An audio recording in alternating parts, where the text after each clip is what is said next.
Welcome to the TBS special presentation. Tonight, witness the discovery of fire and man's obsession with it. The drama continues with William Shatner and Faye Dunaway as the voice of Mother Earth, voice of the planet. The TBS special presentation.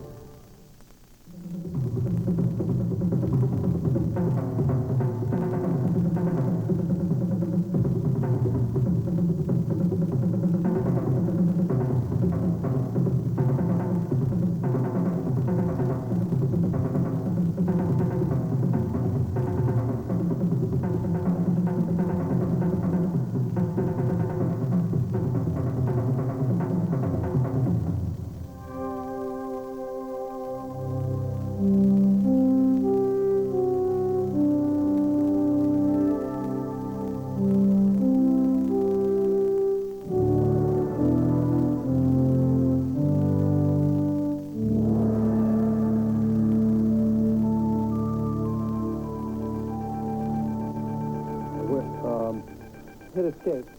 I did. Nothing happened. Gaia. Tanguishe. A computer hacker has broken into the system. I know that phrase. It may sound crazy, but that hacker haunted me. Always leaving the same signature. Gaia. On my computer at home, even in my dreams. Seducing me to Nepal.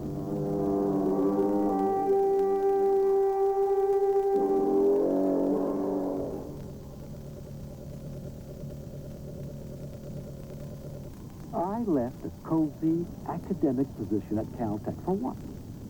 A Buddhist monastery at the foot of Mount Everest? A funky, argumentative computer.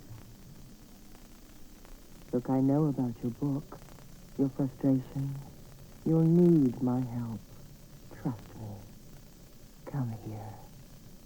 I want to show you something.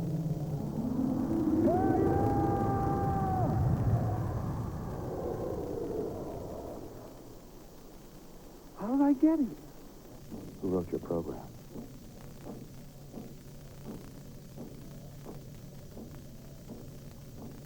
Someone's controlling you. Answer me, Gaia.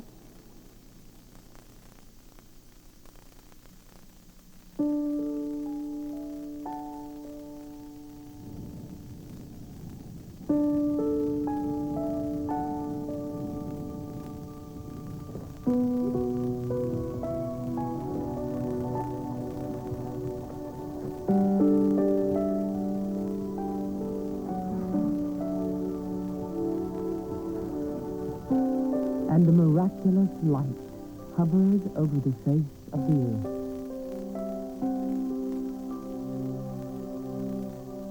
And it shone on all creatures, and it was good.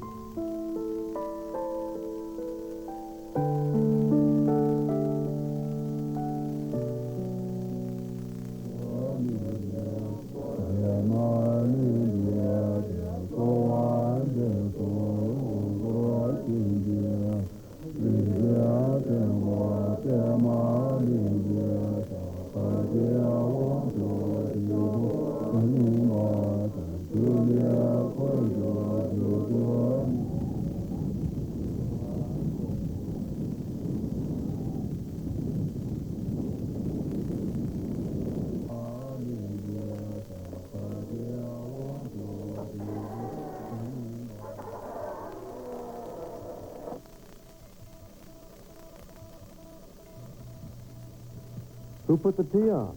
The Lama, he was looking for you. Oh?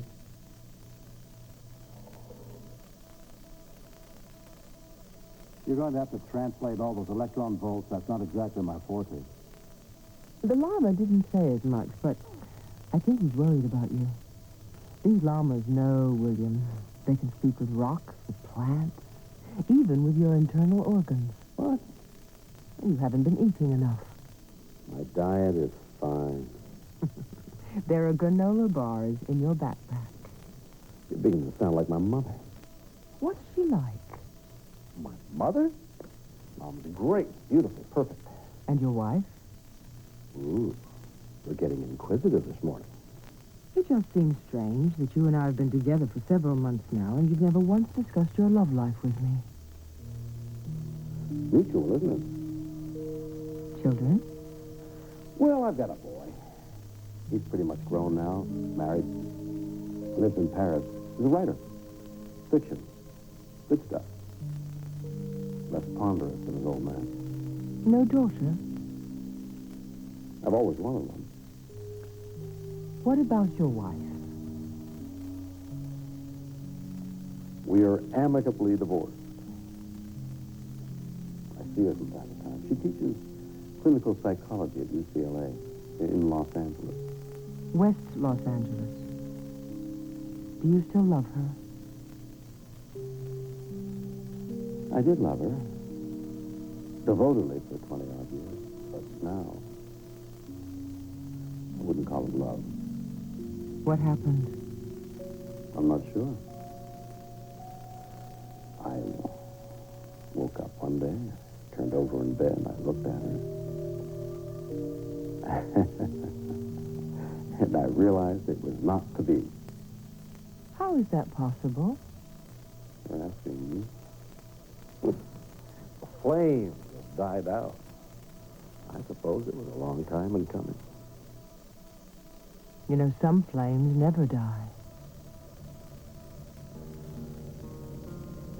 Nothing else fuses paradise and hell, love affairs and breakups quite like fire.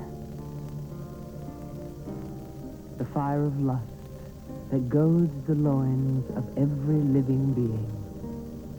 The fire of hydrogen that powers whole galaxies. In the heart of this nuclear bedlam exists a quiet, unexpected message. The blueprint for life in the form of 18 watts per square foot across the face of the earth, which the sun generously conveys. Not exactly the hot date I had in mind. You're lonely. Oh. Maybe a bit restless. It's the high mountain air. Yes. I wouldn't mind a good dinner at the beach. Game of racquetball. See my kids? What do you got in mind? Chapter 5. You never sleep. A real taskmaster. Our book is nearly halfway finished. I'm really quite excited about it, you know. You ever publish anything? Wise guy. What would you like to do? Light the match.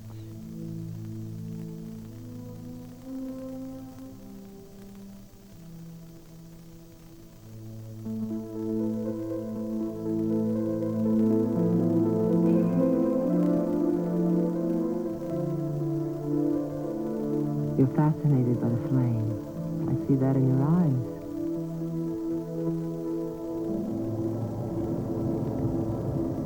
Since time immemorial, all of life has been produced by fire.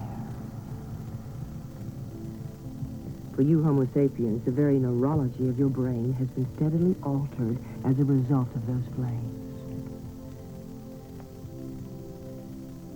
It was in Africa, 1.5 million years ago, that relatives of yours stared into the flames at the hearth of Chisawanja. Who knows what glimmers of thought passed through their brains? Similar fires and thoughts spread to other continents. The evolution of your species is utterly encompassed by the power of fire. Among the Ohlone Indians of Northern California, that power lives on. They have lived in these lands for thousands of years.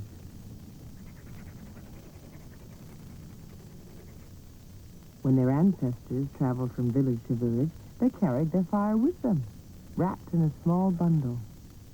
Fire meant food and culture. Fire explained everything. Think of the stories that must have been told around those fires. Stories of the hunt, for the land was plentiful then. The Ohlone fished for lobster in the waters of the Pacific and hunted deer in the hills. Cooked venison and lobster is one thing, but you refer to alteration of the brain? Now that's stretching it. A little more data, please. Stroke me.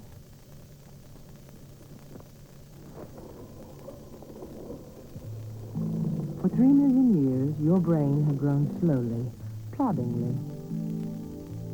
But with fire, something wonderful was about to happen. Human biology would be forever transfixed. Your diet, brain chemistry, even your jaw structure. Fire, overnight, speeded up your evolution. In less than 1 million years, the gray matter of Homo erectus actually enlarged by nearly 1 pound. For your species, that additional brain power is worth 1 million dreams. Homo erectus's fetal life showed new and revolutionary growth curves. 20,000 additional neurons every minute during gestation. That primitive forehead bulged outward with intense mental energy. With fire, the sun would never truly set again on your species.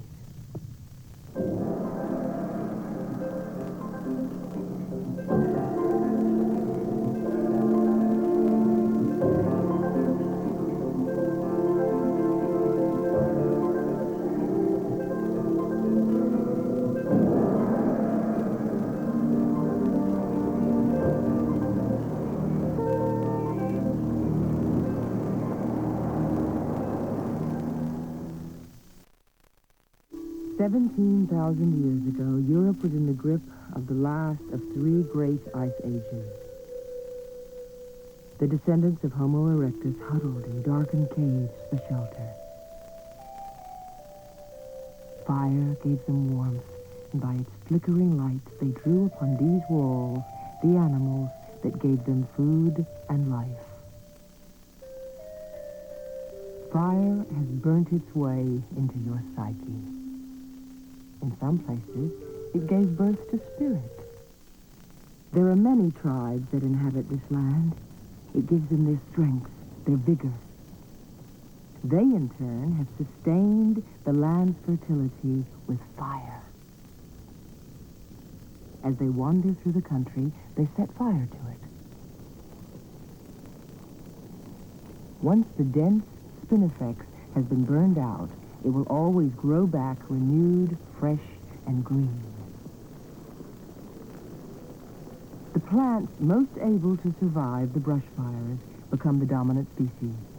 Such fire thus affected the earliest forms of agriculture. Despite the wildness of the flames, there is control and confidence at work here. A deliberate harvest of heat and fury. These men have never lost their remarkable affinity with fire.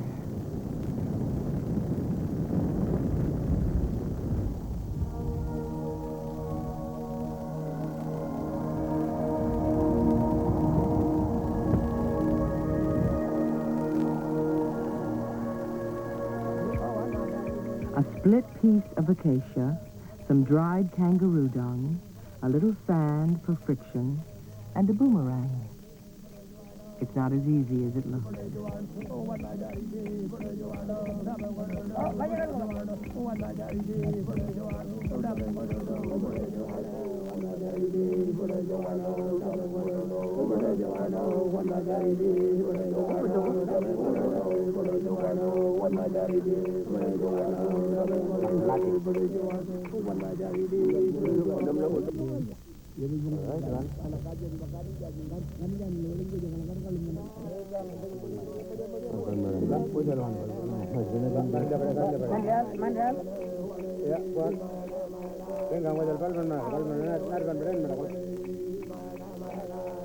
This is a special flame. It has existed forever and is on a journey, William.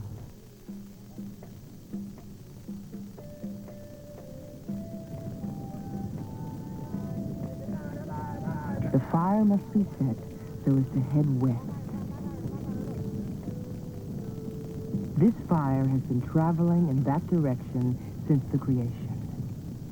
In fact, it was a very part of that creation. Are you referring to what I've heard called a dream time? Correct. The dreaming times of the ancestors. The beginning of creation. This is part of the fire dreaming. The place is Palpati, the storm bird dreaming place. The people believe that the bird brings the clouds attracted by the smoke. So the fire not only clears away old grass, it also brings the rain. These desert people are still hunter-gatherers. The women know about 35 kinds of shrubs and grasses. 6 different trees that are the home of edible grubs and honey-producing bees, as well as many plants used for medicinal purposes.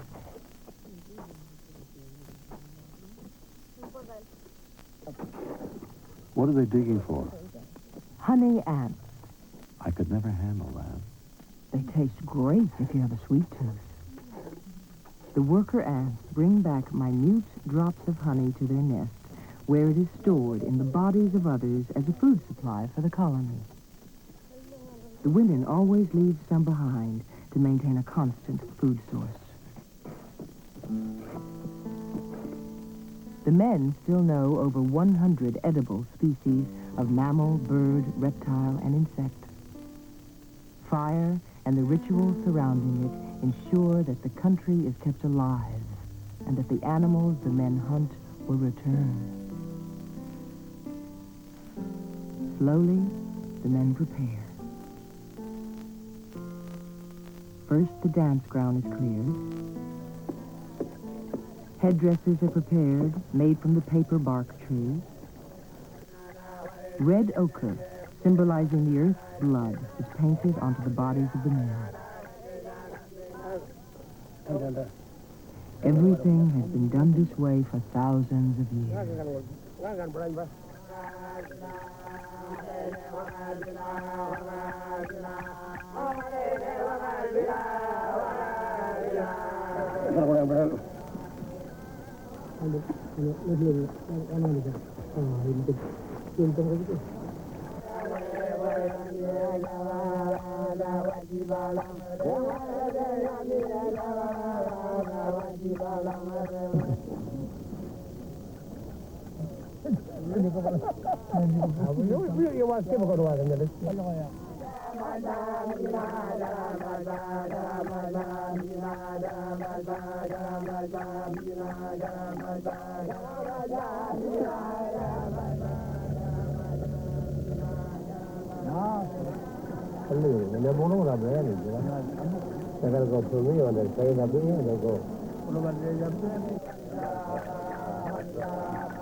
One of these men calls out that the headdresses are ready and they are carried onto the dance ground.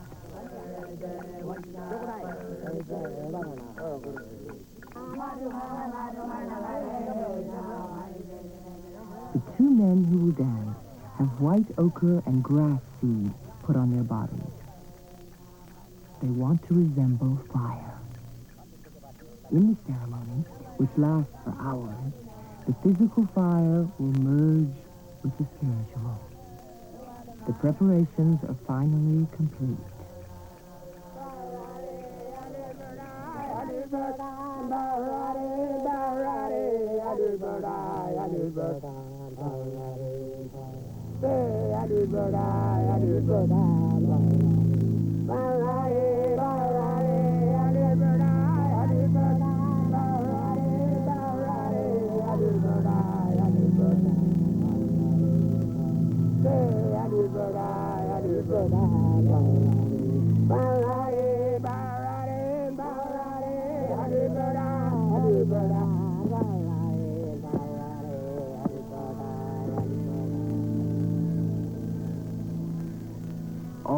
has been done as it should be. And in the night, the men sit and sing love songs to the spirit of fire.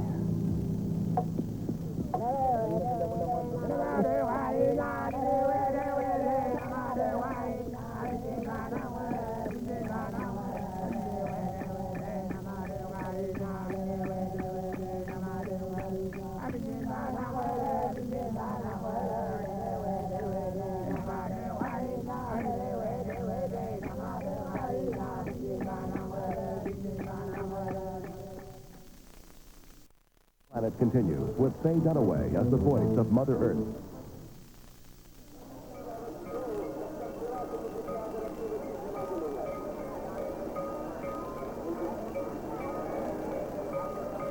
Every night on the bank of the Ganges, thousands of devout Hindus gather to celebrate Anu, god of fire, messenger of renewal throughout India.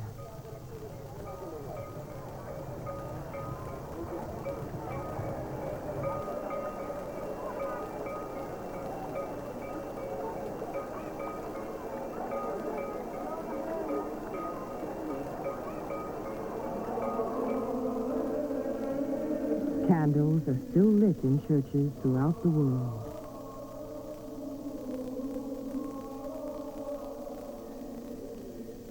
He who is near me is near the fire.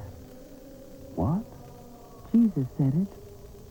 Interestingly, hell is also fire. The Japanese worship their ancestors with fire. Names of the deceased are painted on wood to be burned atop a high mountain outside of Kyoto. Lanterns serve as beacons to the spirits, who for a few hours revisit the living in the form of huge bonfires. Gaia, on an adjoining mountain, a very different ceremony takes place. This Shinto priest pays tribute to Thomas Edison, who's enshrined here. Japanese may worship fire, but they crave electricity.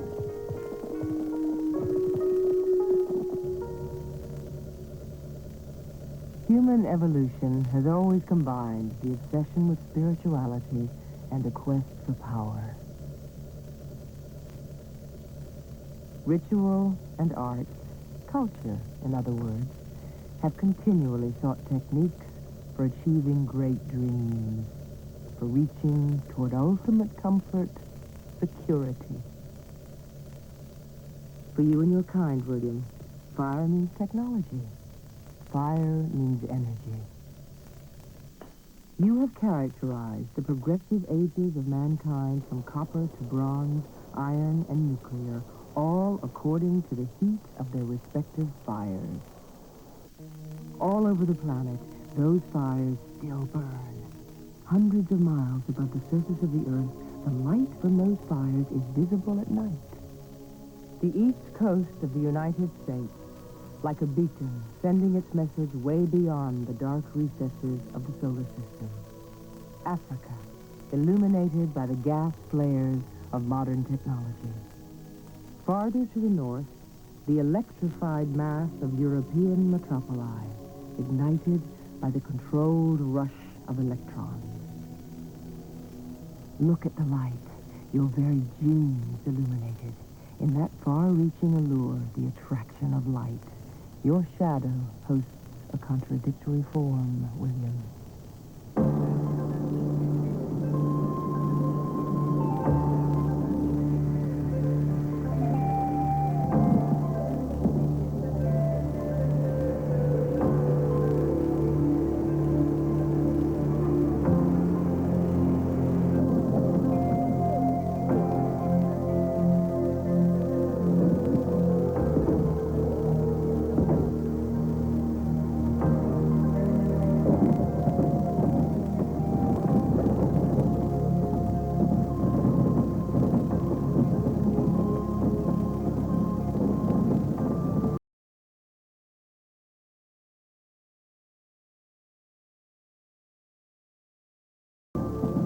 In a single flame, the hope of the future, the terror of oblivion. Your species has become one more geological force, a power that might lead to glory or to extinction. Where would you lay your best bet? You're putting me on the spot. I doubt it. You've affected me. Explain. I can't. Laura. A geological force, you say? More data, please. Those Australian nomads changed the environment of their continent with no other technology than a torch. But they did it over time, and land was able to adapt to those fires. Modern man is a master at changing his environment, but with no grace or tact. He's a fire bully, with no time or thought for tomorrow. Oil and gas will soon be in short supply. The reserves of precious metals and coal are being exhausted. Tropical rainforests are vanishing, while topsoil is eroding away. The human population is increasing by billions. The atmosphere is becoming denser with carbon dioxide. Your fossil fuel emissions are accumulating in the upper atmosphere, trapping the sun's nightly irradiation and thus warming up the entire planet. If you're going to point the finger, blame it on our ancestors. They're the ones who first played with fire. And by example, they're the ones who can still guide you out of your energy crisis. In the southwestern United States, 12th century Anasazi Indians built a whole civilization on the southern exposures of deep canyon walls.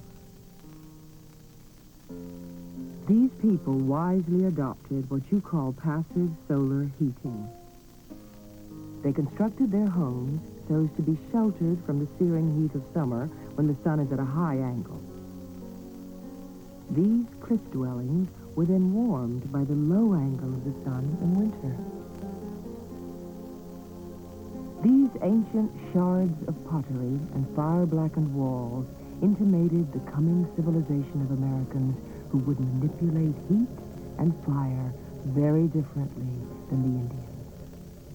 You see, William, there are important and sustainable limits to growth. You have no other choice.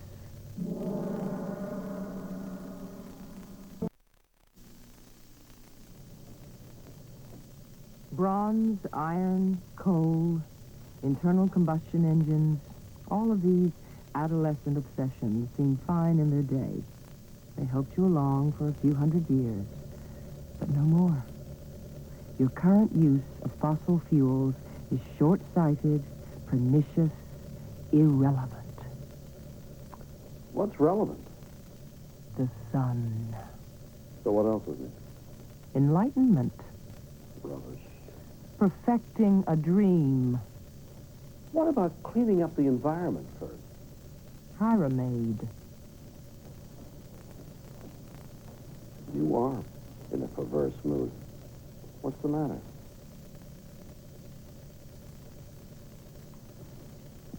Gaia, what is it?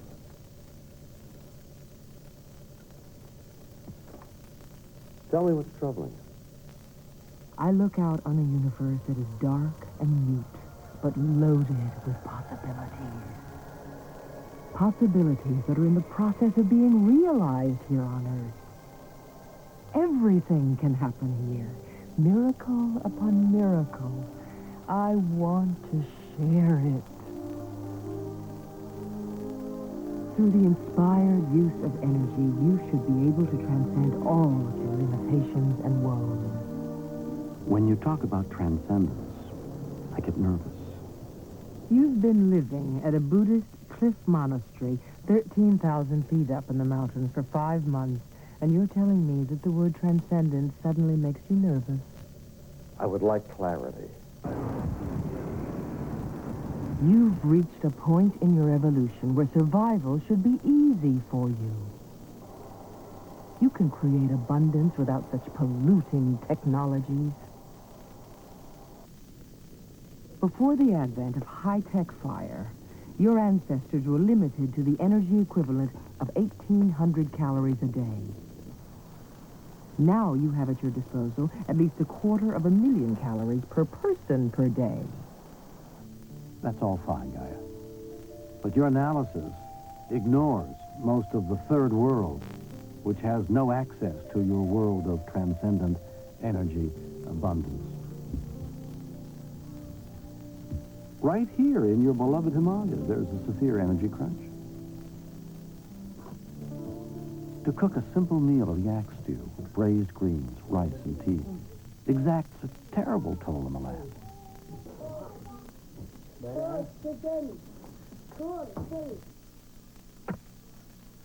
A scarcity of cash means that the locals must exploit the environment for whatever short-term profit can be eked from the nearly barren hills.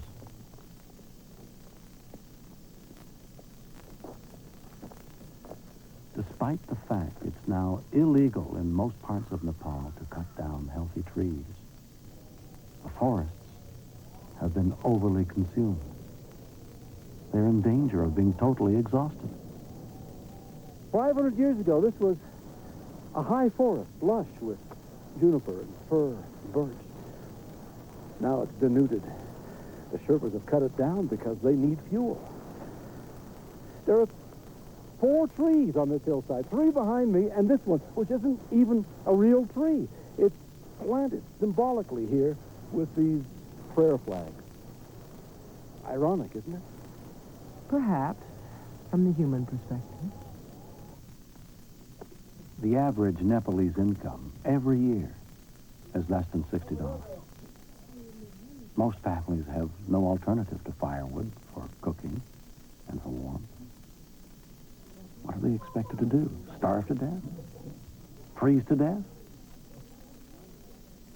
Such grim prospects appear altogether possible. In many areas, there is no firewood left. Yak dung, otherwise needed for precious fertilizer, is used as fuel. But there's little remaining food to cook. Throughout the Himalayas, poverty has made most mountain people dependent upon the tourist dollar. But that outside cash invokes a whole other set of cultural and ecological problems. The Vale of Kashmir may look like a paradise, but only for those visitors who can afford a few days of luxurious living. Beneath that rich veneer is the same universal plight of poverty and deforestation. There are alternatives to such poverty through the enlightened use of energy. This is a global truth in both rich and poor countries. The biosphere is depending on your species to get it right. People have been trying for centuries to eradicate poverty. It isn't going to happen because you say it should. Planet continues with Faye Dunaway as the voice of Mother Earth. Every glacier in the Himalayas represents an extraordinary solar amphitheater. Here in Nepal, more than almost anywhere else, it's obvious that the sun and water can be harnessed.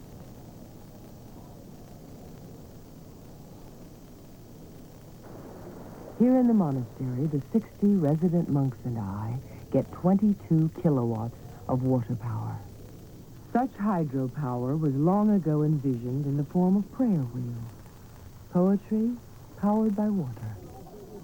A little poetry won't feed a hungry nation's belly.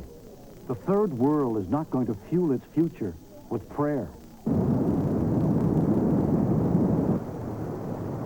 The whole world explodes with energy, a perpetual dance of sun and water. Were you to take the hydrogen from water and fuse its atoms, you could very nearly bring the power of a star to a poor man's hamlet. That's Livermore Laboratory. You're referring, I assume, to fusion power. Precisely. Scientists are on the way to something very big, William. By shooting a laser beam down a mile-long causeway at a pea-sized pellet of pressurized deuterium, this experimental fusion reactor has captured the power of the sun. We're going to start the sequence on the mark, 3, 2, 1, mark. This time, all personnel should be clear of the laser bay.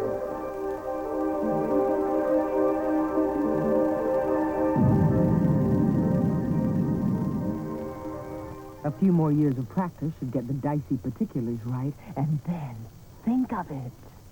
I don't think fusion is the alternative to human energy needs. First of all, there's no guarantee it'll ever work. But let's say it does. Okay. The cost will be astronomical. Several $1 billion per plant.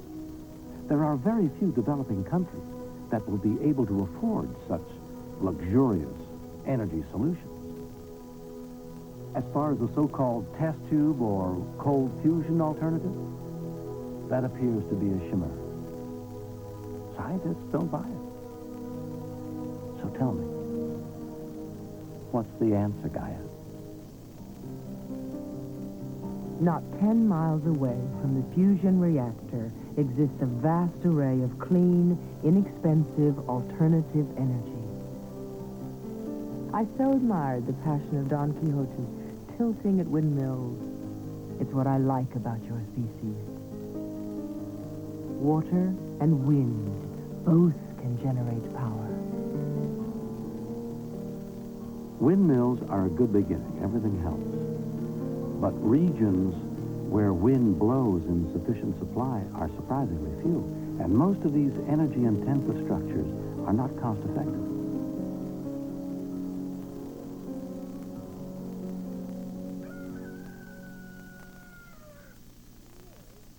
In China, some families use their back garden for energy production. Solid waste from pigs is converted to methane gas through nature's own process of anaerobic metabolism.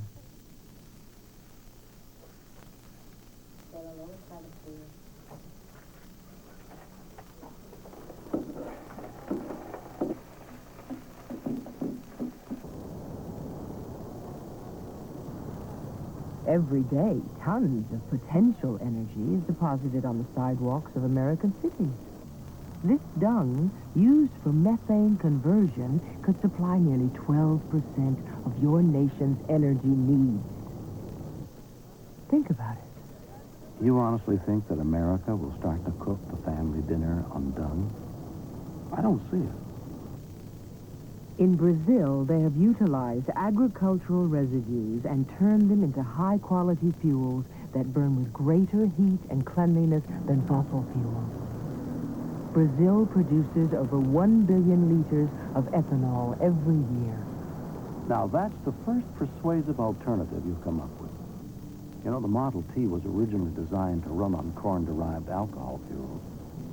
Of course, you realize at the moment, there is still too much money to be made from selling oil and gas.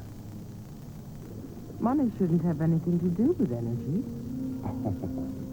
The Earth herself is a cauldron of fire. And it's free.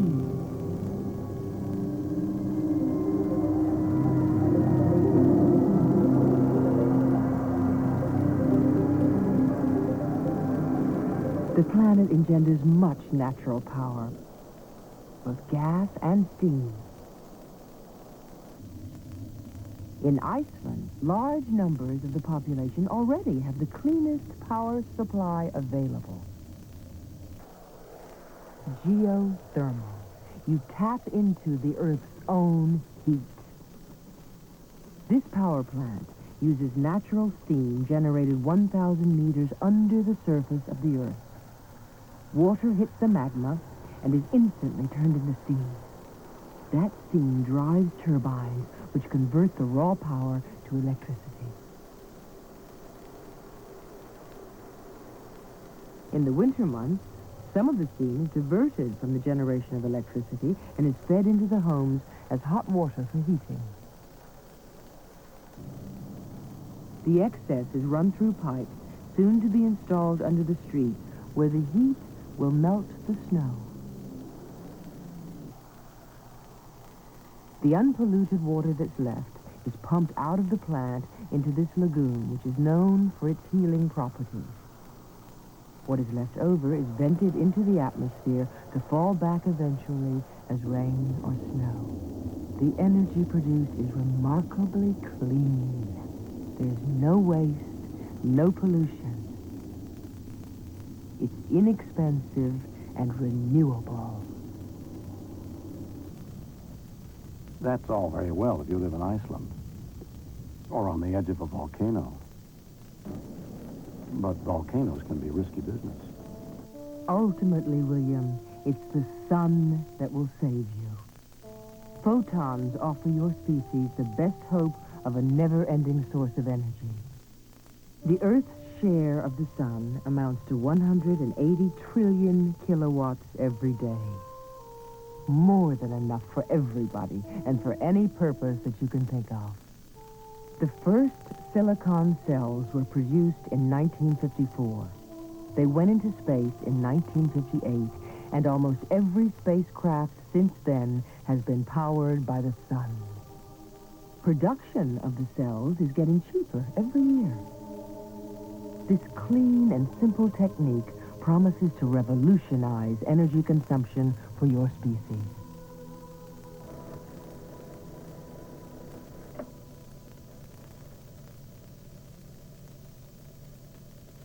This is quite impressive. I had no idea you were so practical. William, you haven't heard the end of the story.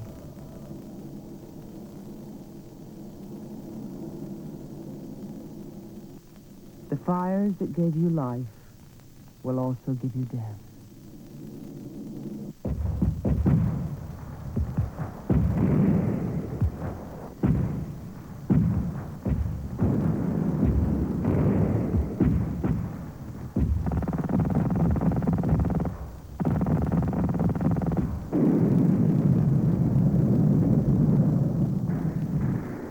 As your species grew with fire, so did your ability to destroy with fire. By the middle of this century, the firepower, as you call it, was truly awesome. Flamethrowers could drench a man in deathly burns.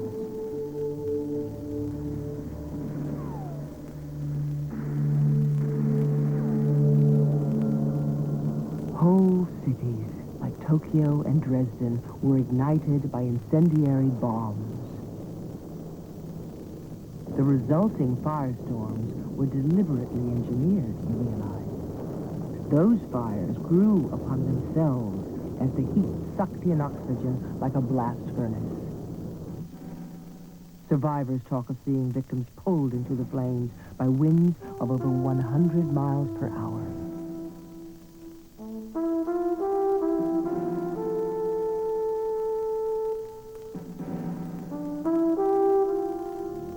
These buildings were once home to ordinary families who died in fires, but not by bombs.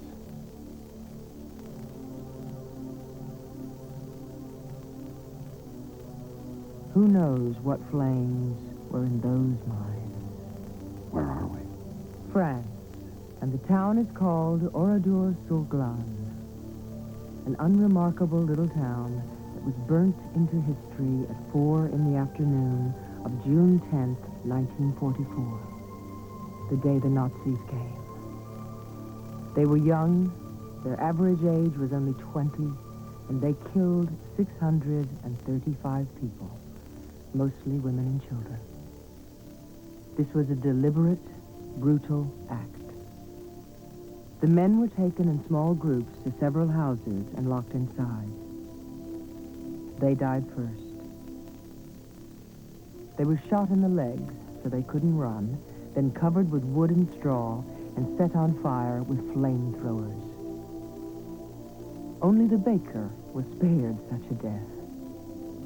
They threw him in his own bread oven, then ignited the flame.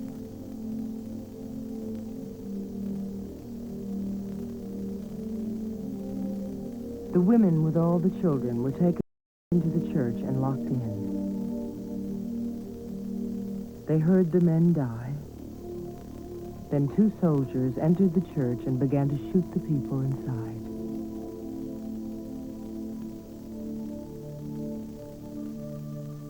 Those who survived the bullets were reduced to charred corpses by the enormous bonfire that engulfed everybody. The fire was so intense that the bronze bell itself melted. Somehow, this wooden confessional box did not. The bodies of 2 8-year-old boys were found huddled inside.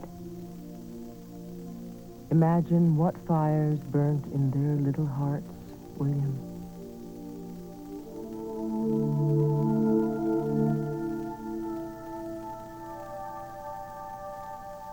You have a saying for your firepower: mutually assured destruction. M-A-D. Mad.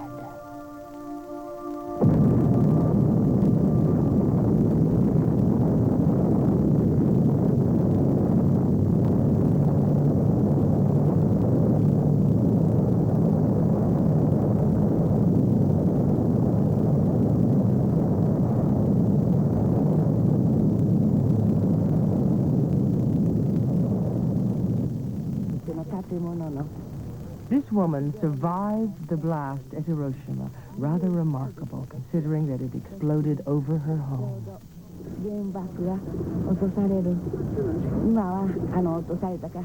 The atomic bomb was dropped on the 6th of August. My wedding ceremony was planned for the 8th. My dream was to be a good wife, and then, when my first child was born, to be a good mother. With those 2 dreams in my mind, I used to work hard. As I descended the stairs, in order to find a wash basin for the rags, I saw a beautiful array of bright colors surround the ground. It was a mixture of red, orange, silver, green, blue, silent and beautiful. The moment I saw the bombs, I was affected by 3,000 to 4,000 degrees of radiation.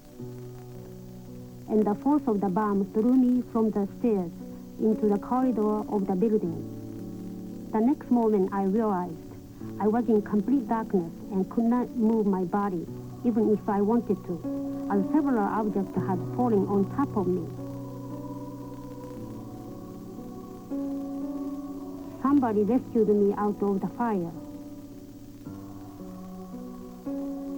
Although at first I didn't know what was going on, I was gradually able to gain a clear sight of what was going on.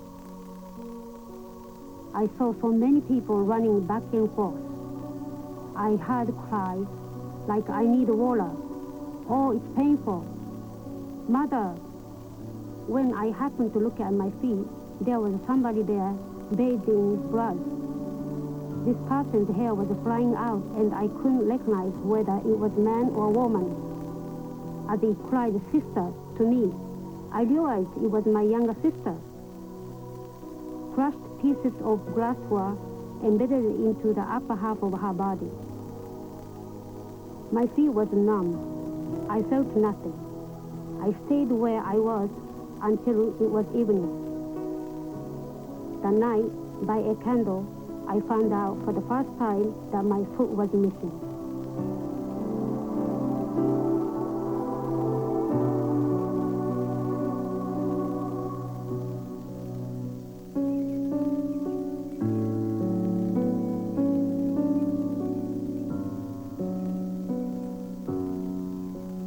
Isn't it strange, William, that you should burn a flame to commemorate those who were annihilated by flame? You don't make it easy, do you?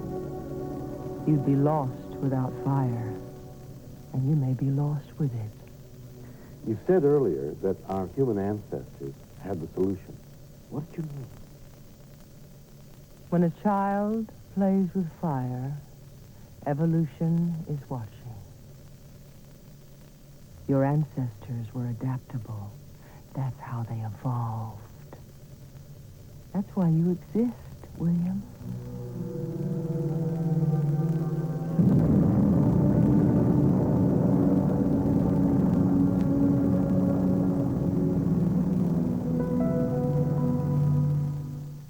Gaia could be callous, even ruthless. She clearly loves humanity.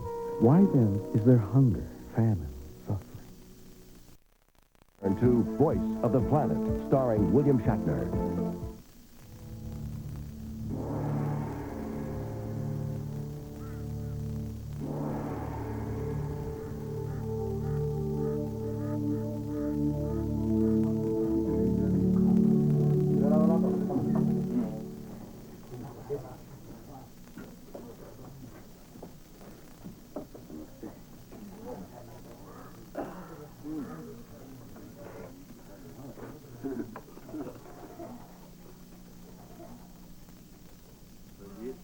You know what I miss? About food. You know what I would like to eat? Tin meat? No, I'll tell you, most of all, is a Caesar salad.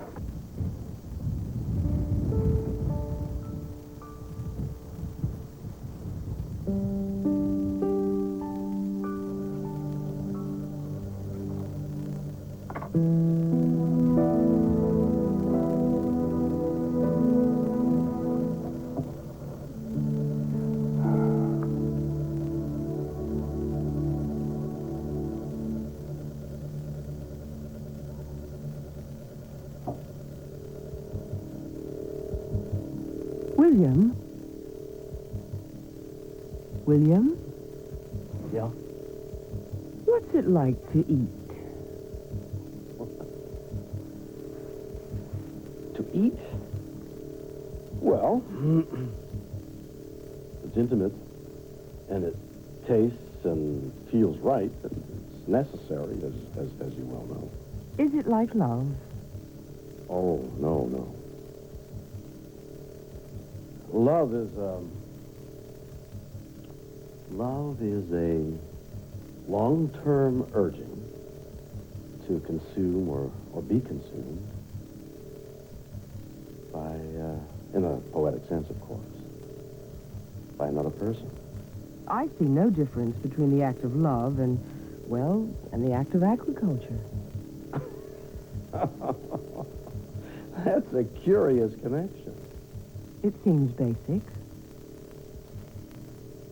Go to sleep. I'm tired. Then you go to sleep. I'm going out.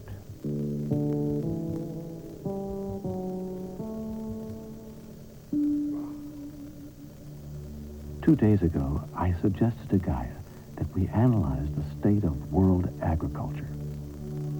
I think the subject of agriculture has struck a resonant note with her because she's also hungry.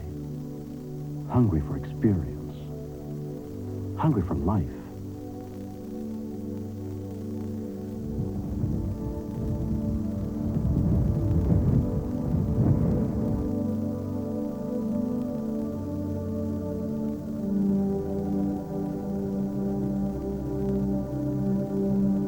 Oh, bliss. Oh, atoms. Oh, blessed soil. What's this latest rhapsody of yours? Eat and be eaten. This whole earth is in perpetual bloom because of the recycling which is basic to life. Okay, go on. That which dies is reborn anew. There's nothing new in that. The oxidation of fat, the breakdown of protein may seem morbid to you, the stuff of cemeteries. But to me, it's pure poetry.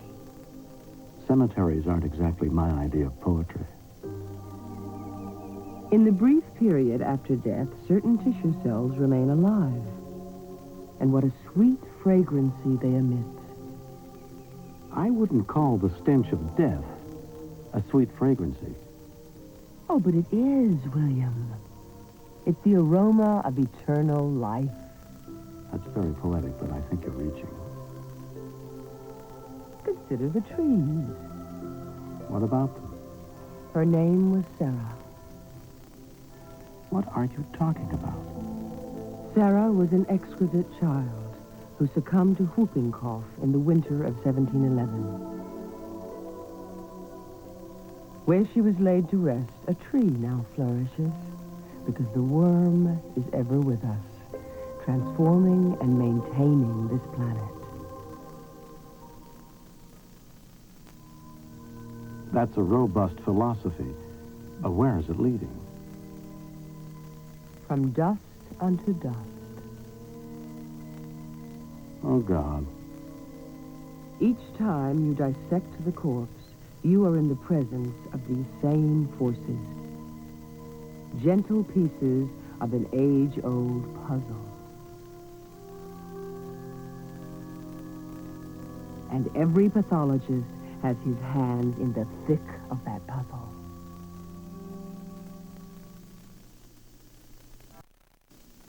Voice of the Planet continues with Faye Dunaway as the voice of Mother Earth. Within a very few days of a person's demise, the organs are honeycombed with green gas. Bulging eyes, blistered skin, protruding tongue, and bloated trunk.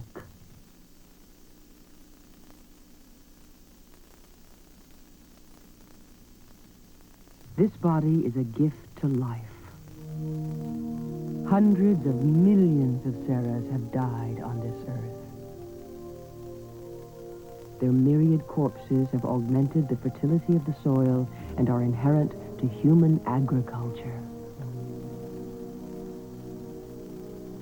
Abundant fields and flowers are the result of their energy transformation.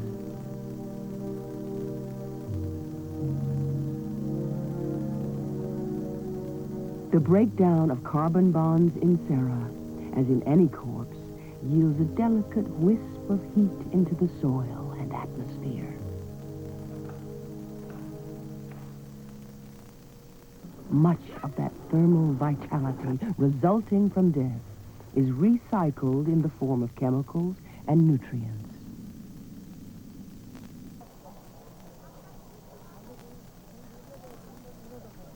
You might like to know that the same amount of energy released in death is also released during every sexual orgasm. Oh, come on. Yes, approximately 150 calories.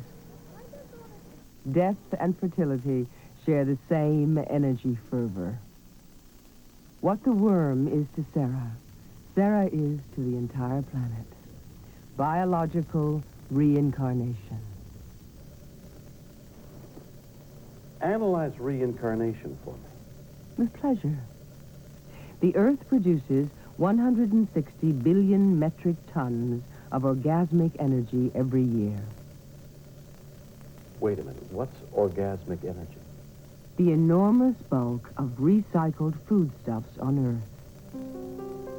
Humus on the forest floor. Leaves and fruits on the trees. Kelp in the seas. Phytomass. Trillions of molecules worth of food. Probability analysis suggests that 200 molecules from Buddha are likely to be in Sarah, as well as in your own body. How so? Life and death are romantically connected. The energy needs of the living are provided by the dying. Translate that romantic connection, as you call it, into food. Assist me?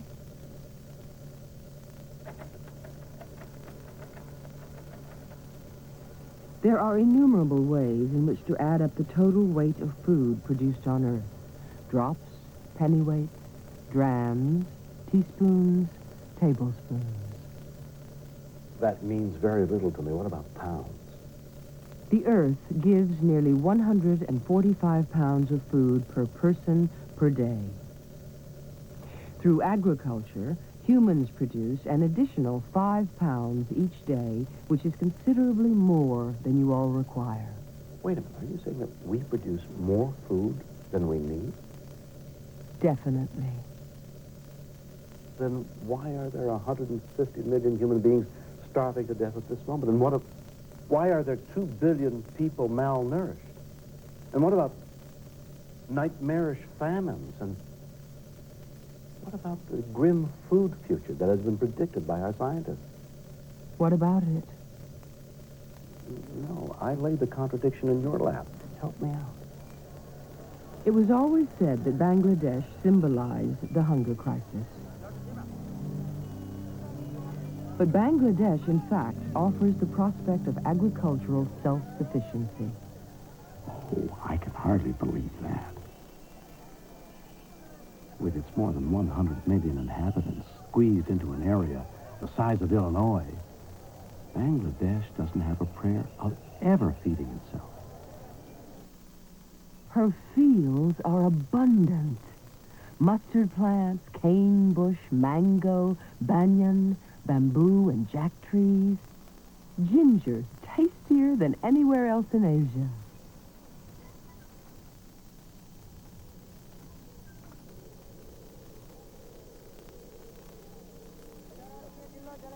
There is food everywhere in Bangladesh.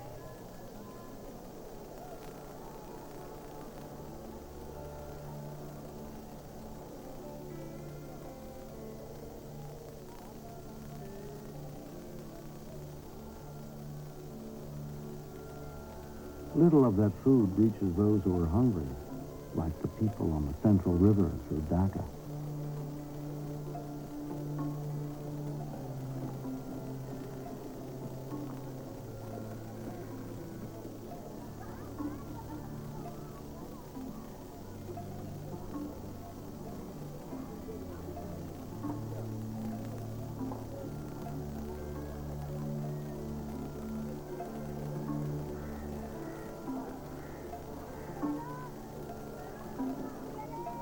Hunger in Bangladesh is a result of a very complex and vicious cycle.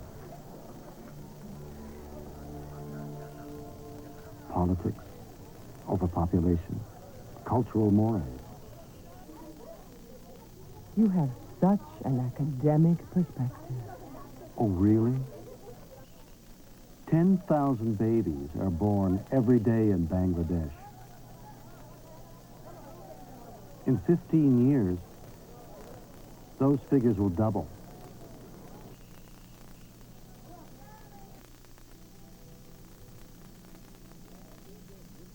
Muslim law of inheritance enforces the passing down of equal land to every child. This means that the size of harvested parcels is minuscule and will be whittled down to almost nothing from generation to generation. Turn to Voice of the Planet, starring William Shatner.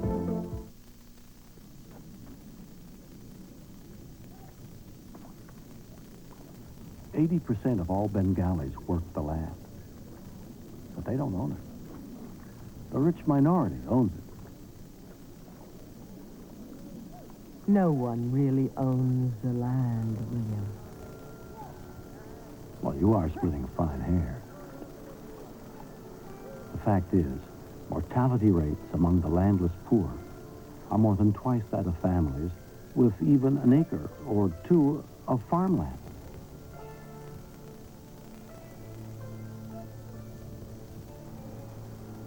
Hunger in Bangladesh is also a function of insufficient fertilizer. There are plenty of cattle in this country, but the dung is not used for fertilizing the soil. Rather, it goes towards fueling basic energy needs. There are simply no hard dollars in Bangladesh to pay the price of oil or kerosene. Everything you say about this vicious cycle of hunger in Bangladesh is clearly a human-induced problem, William. The countryside itself is remarkably fertile, as I told you. Furthermore, in their age-old pattern of rice farming, Bengalis have sustained a profound connection with the land. Profound in your eyes, perhaps. I'm sure not in theirs. Don't underestimate the value of being with the land. It is important. It breeds stewardship and has its own rewards that the human psyche knows well. It doesn't matter who claims ownership to the land, who profits by it. You can't put a price tag on the feelings I'm describing. They are the very feelings that engender harmony with nature, harmony within one's own family.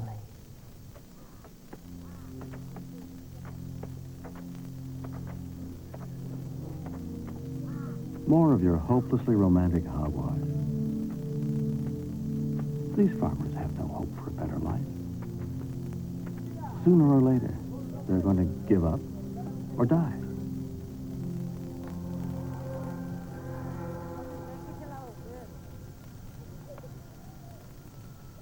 Many will leave the farms altogether. Any love of the land they may have has not solved this crisis of hunger.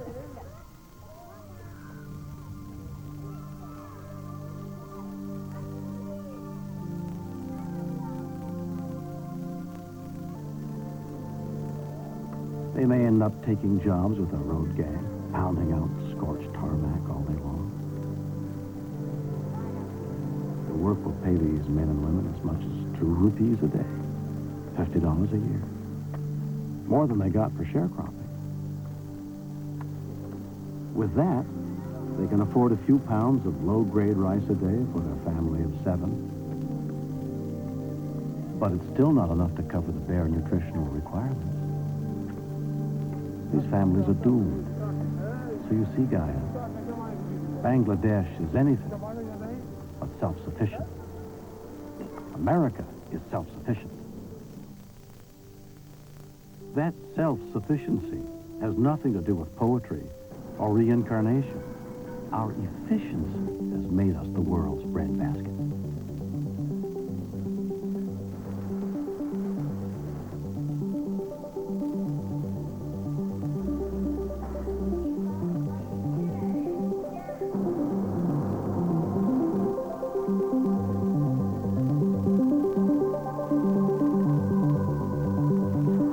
I'm not impressed with your technology. It's business without sanctity. What's the point?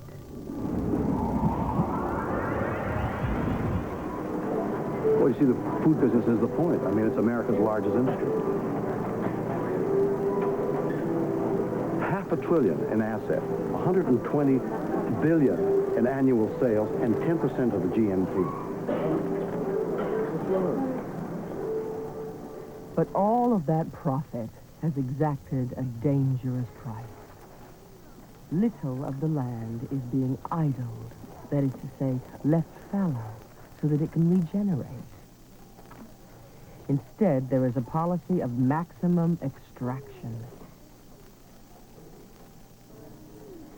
That's why your grocery stores are stocked with greater heaps of food than any other grocery stores in any land.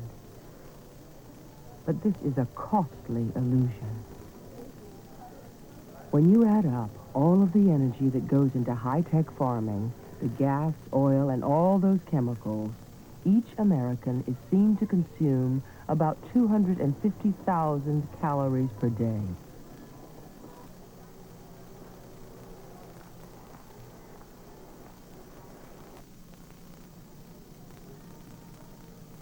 The American adult population is currently 1.5 billion pounds overweight.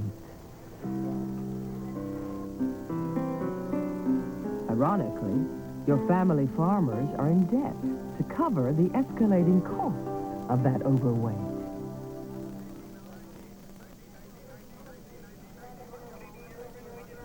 In debt are permanently out of business. Family farms are being auctioned off.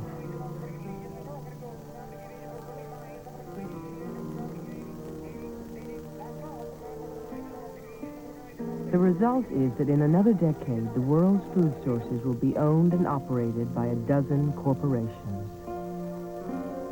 These multinationals will patent organisms, alter the soil's genetics, what's left of it, and erase the very memory of those family farmers and Native Americans who once cherished the land. William, you are somehow trying to transcend nature.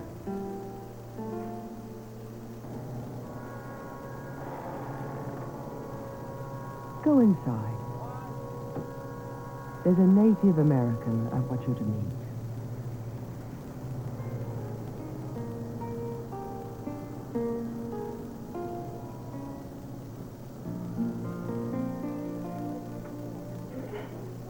Take it easy, guys. What'll it be, pal? Your house bet. Okay. Ham by Greyhound, tomatoes by Gulf and Western, lettuce from Dow Chemical. You want almonds in that? Okay. Almonds by Getty Oil, and the sauteed mushrooms are compliments of the Clorox Corporation. All homegrown, too. You live around here? Born and raised. Yeah, it's all right. I can remember back when you used to have to walk through ankle-deep horse manure to pick up a letter. That was back when the Yakuts were still farming back near the last bit of lake. You knew the Indians? Still do. That's Jack Trout. His father and my father used to snare mink together and fish the white sturgeon. Lived down near the old Indian village of Boogle. Your face is new to me. I bet that you're probably up here from the City of Angels, right? Voice of the Planet continues with Faye Dunaway as the voice of Mother Earth.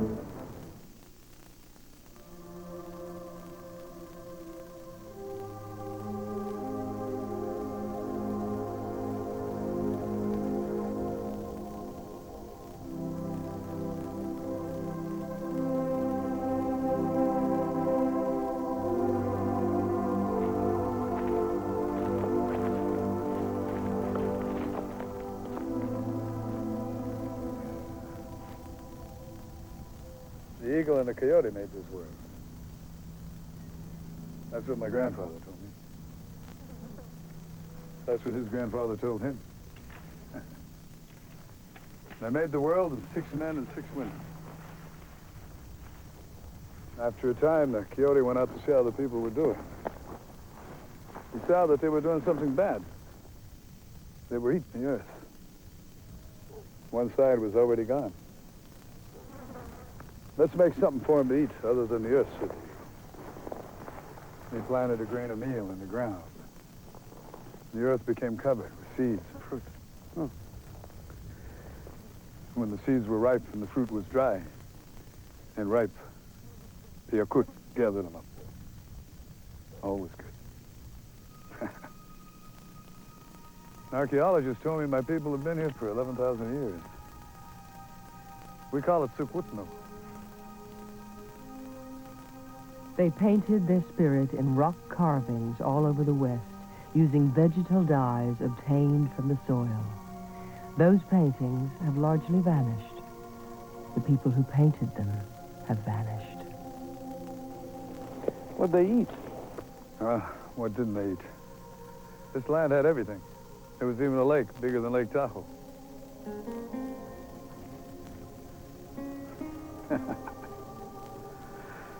He's a friend.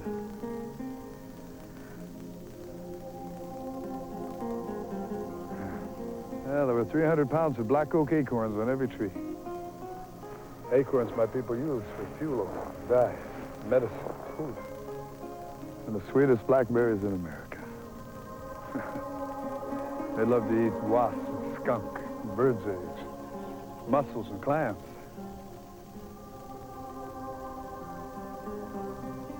You could catch salmon at steelhead by the ton. And there were elk, antelope everywhere. Forests like you wouldn't believe, up in the hills. When the newcomers started cutting down the trees, my people couldn't believe it.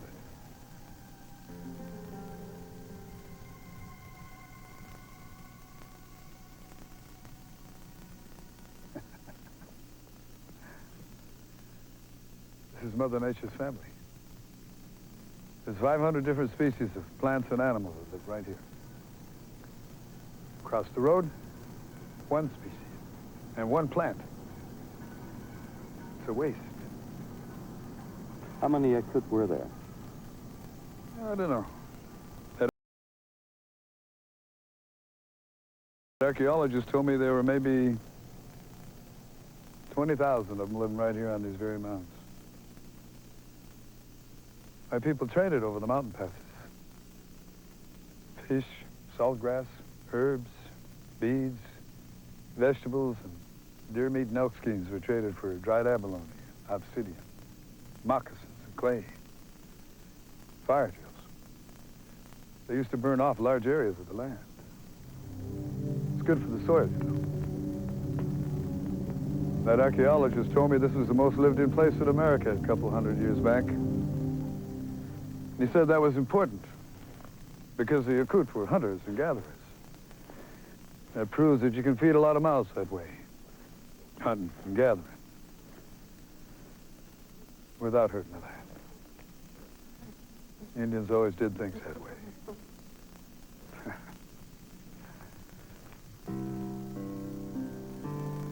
William, that Jack Trout knows what he's talking about. These last remaining wild animal species of California are largely endangered, just like Native Americans, just like Native American values. The Indians valued the soil. For millennia, they revered this countryside. Indians didn't speak of owning the land. Rather, they were children of the land. They never abused this connection. But they were vulnerable to outsiders who had different notions about things. The homesteaders.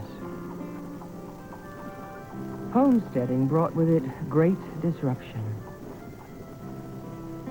The wealthy horse and cattle ranchers settled here in great number beginning in the early 19th century, and Indian society at once began to disintegrate.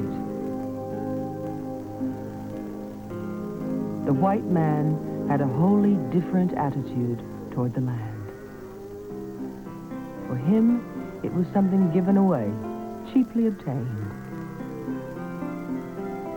The U.S. Land Survey divided the region into arbitrary 36-mile square sections. These subdivisions were decided by managers, bureaucratic strangers to the land. The government simply gave the land away in 160-acre parcels, or you could buy all you wanted at $1.25 per acre.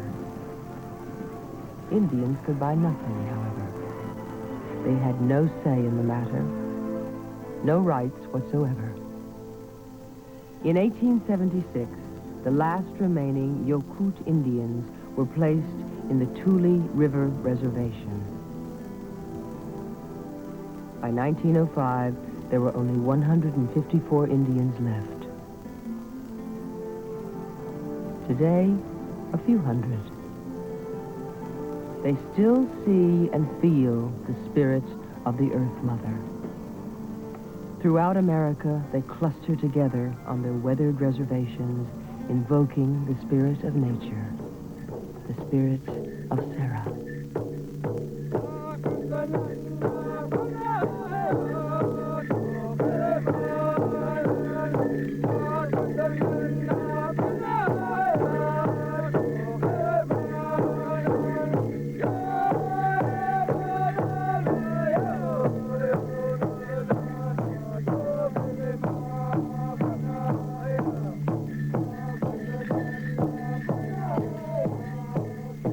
I share your sentiments about the American Indian. Yet the demise of native hunter-gatherers coincided with the increasing bounty of American produce. Perhaps this is one of those cruel ironies of progress, but the end result is that California helps feed not only America, but the whole world. At the cost of a great loss in the diversity of species, William. You've created virtual monoculture. Only a limited range of crops are cultivated. As a result, many hundreds of other species have actually gone extinct or become vulnerable to diseases previously unknown. Such farming practices in America first signaled potential fiasco in the Dust Bowl of the 1930s. Your own politicians refused to acknowledge a problem. Until one morning in Washington, they awoke to find a thin layer of dust on their automobiles. The Oklahoma farm soil had actually blown all the way to the East Coast. America was coming unglued because she had renounced conservation measures in the Great Plains. These farmers deserted land that should never have been intensively cultivated in the first place. The soil was exhausted by farmers who had wrung every last drop of nutrition from its top 12 inches of life. Our farming practices may impose a certain degree of stress on the soil and limit the number of different crops, but California agriculture is booming. You can't knock corporate success, Gaia. I wouldn't dream of it, but where's the success?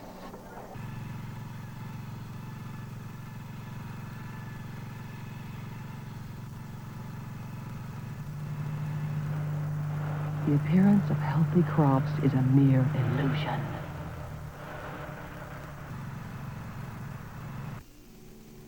When the Pilgrims landed in America, the soil contained better than 5% organic material. It now contains less than 3%. If you lose just a little more of the organic content, the soil will become sterile. It took 2 billion odd years to create this loamy masterpiece.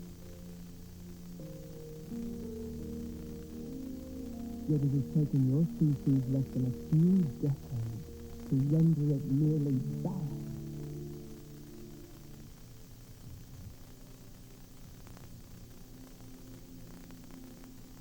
In America, 8,000 acres are permanently ruined every day.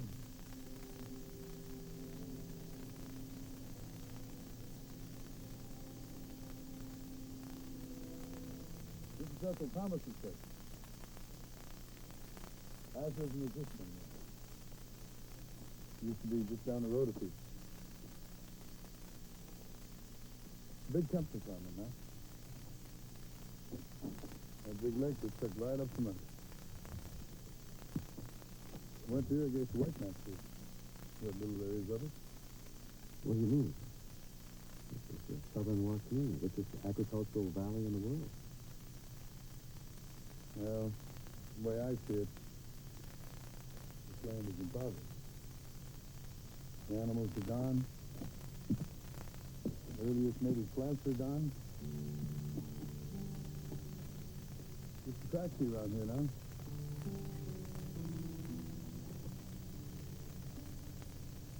Everything's gone.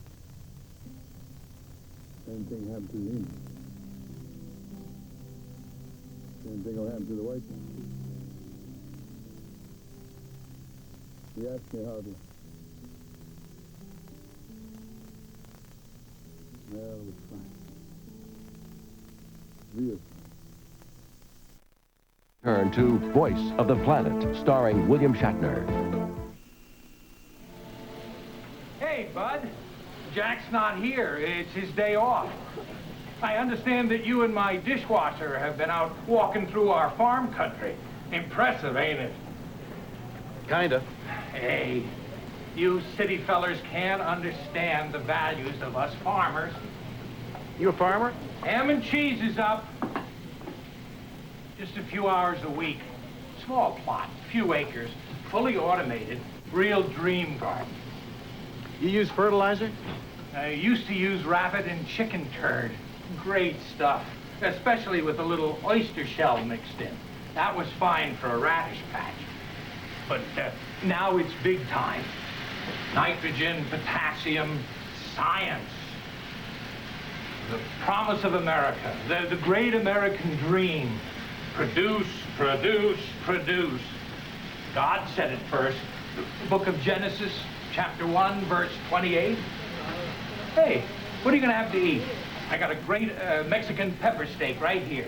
Take it with a little tenderizer. She tastes just fine. Another time. I gotta go. Right.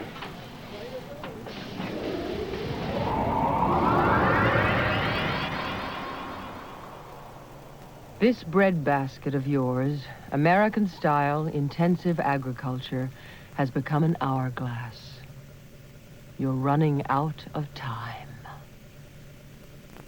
Life on Earth depends upon those precious few inches of topsoil.